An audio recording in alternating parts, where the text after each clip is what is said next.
Welcome to my third video. So, have you ever looked at your triggers? I'm going to tell you, I have lots of triggers. So, I can tell you one day, me and my mom, we were camping. And I can remember, because I'm on a diet, and it's not even going to be a diet, it has to be a lifestyle change. So, I'm on a lifestyle change. But I can remember going, hey, do you have anything to eat? And she goes, oh, go in the camper, go in the pantry, the fridge, and see what there is. Yada, yada, yada. So I can remember opening up the pantry, and all I see is chips, gummy bears, you name any type of candy that you want, pop. It was all there. It was, I literally looked at that trigger. I looked at that cupboard, and I just had this trigger. I stood there probably for 20 minutes going, wow, why is this triggering me so bad? And I said to myself, I grew up coming from a very poor family where that's all we knew. The cheap food, the chips, the pop, stuff that you could get for cheap with high calories, essentially.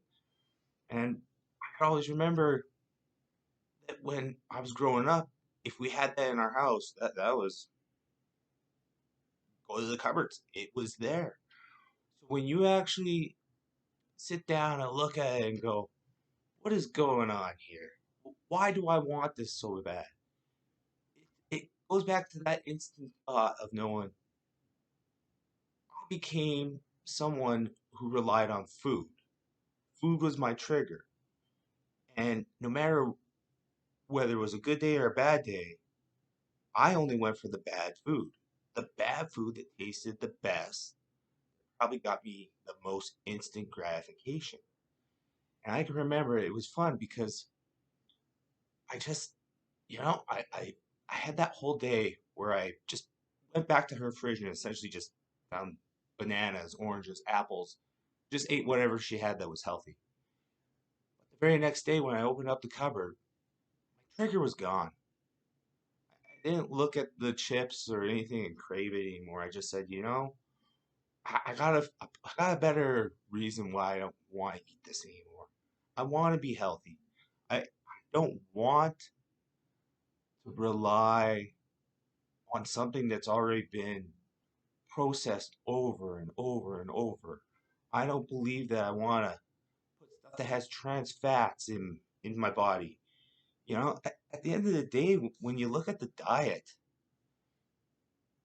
if you just think everything that has already been grown, whether it's wheat, oats, fruits, vegetables, animals, that should be the furthest that your diet should go.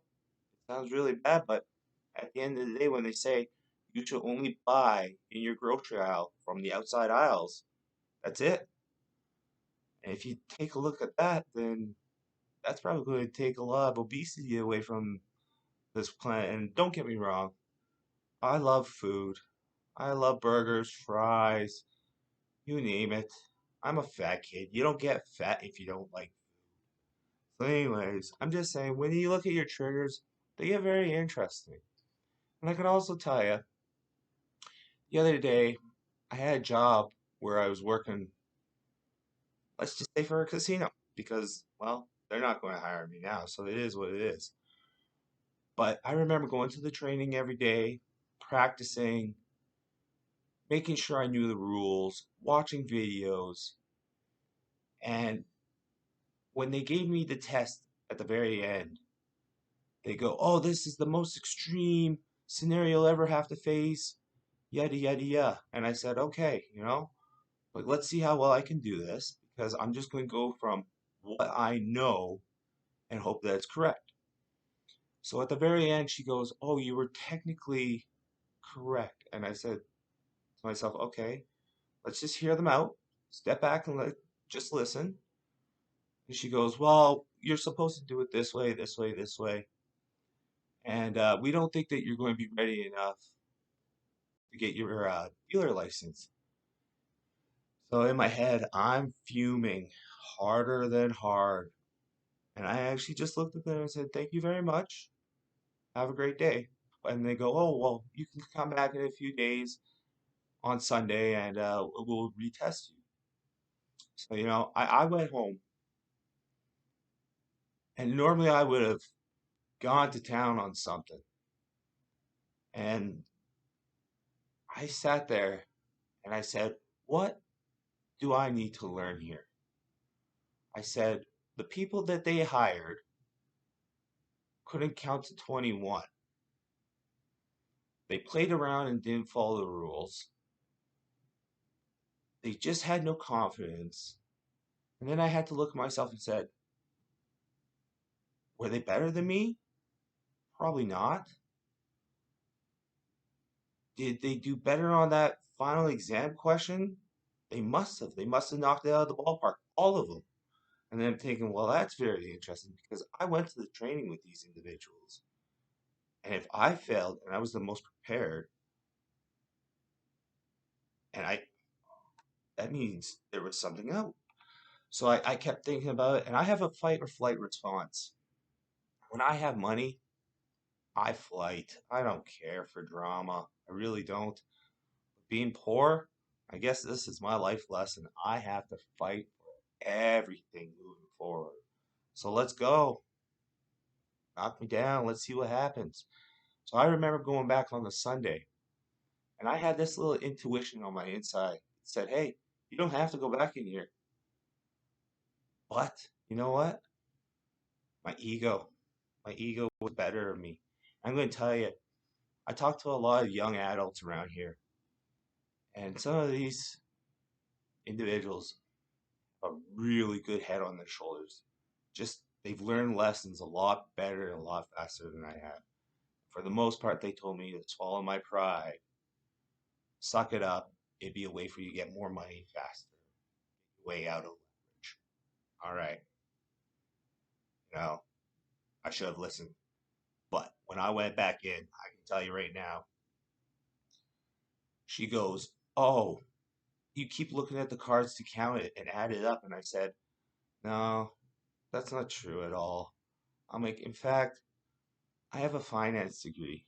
My head works with numbers better than most people. I can add things, whatever." And I said, "The difference is it doesn't need to be fast. We don't need to be robotic."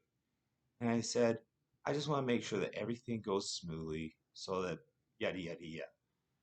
And I said, "This is very interesting because you guys keep coming at me." And I said, "The funniest part is you guys technically hired people who couldn't count to 21."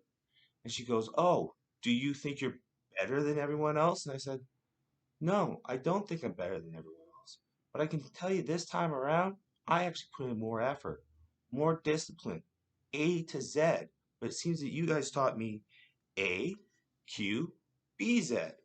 And then, because, I love ego and being always right, it's probably another life lesson I'm learning right now is to not be right all the time and swallow my pride. Tough thing to do. But I can remember looking at her and going, "You set me up for failure," which means anytime we move forward, I now know that I can't trust you guys, that this is just a job. And she goes, "Well, you just have a chip on your shoulder, and we gave everyone the same thing, blah, blah, blah, blah, blah." And I said, "But then all of them got hired and I didn't." She goes, "Well, what would happen if somebody came in and lost $10,000 and was grumpy with you?" And I said, "Well, here's the fact. If you're coming into the casino with $10,000, you better be a realist and understand that you are probably going to lose $10,000. And if you have that need to come at me with disrespect and go, 'Oh, you this, this, this, this,' no, that's the wrong way of thinking because at the end of the day, the house always wins." And then she goes, "Well, what would happen if an old lady came down and sat by you after this person?" I go, "Welcome, old lady. I hope you have a wonderful day." At the end of the day, maybe I should have separated the two and just said, "Hey, I'll be a sheep." I can't fully be that type of sheep because at the end of the day, I know What they were trying to do was control me. They were trying to make it so that if I came in, it was a very much of a control and their own egos. And the fact that I called them out, and the fact that she blew up and completely lost her cool on me, here's the sad part. I'm right, but I don't have a job. So was that trigger really worth it? Hey, I'm right, but I don't have a job. At the end of the day, I keep telling people, here's the deal. You're going to walk with the devil, you're going to work for the devil.